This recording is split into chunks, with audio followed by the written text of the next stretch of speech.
যিহেতু এতিয়া কেঁচা মটৰৰ ছিজন, ব'লক আজি 5 মিনিটতে কেঁচা মটৰ এটা সহজ ৰেচিপি দেখাওঁ। দেখিছেনে?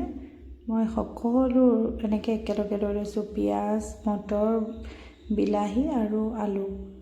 অকণমান সামান্য প্ৰেছাৰতে তেল দিছোঁ আৰু তেল দি আদা নহৰুখিনি মই অলপ পটাত থেতেলাই লৈছোঁ। এইখিনি মই মিক্সাৰত গ্ৰাইণ্ডাৰ নকৰিব, এনেকৈ থেতেলাই তাত দি লৈছোঁ, কাৰণ আদা নহৰু গুণখিনি যাব লাগিব।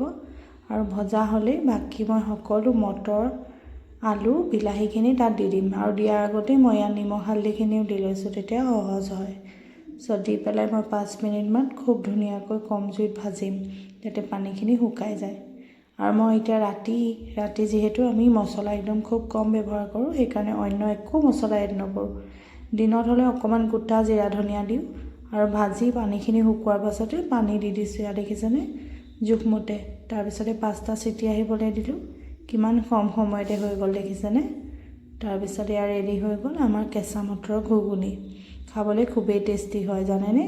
কাৰোবাৰ যদি স্কোৱাছ, আলু নাখায়, ডায়েবেটিছ আছে, তেন্তে তেওঁলোকে স্কোৱাছ দিব পাৰে, তাৰপিছত ওলকবি দিব পাৰে। খুব সহজতে হয়, এবাৰ ট্ৰাই কৰিবচোন।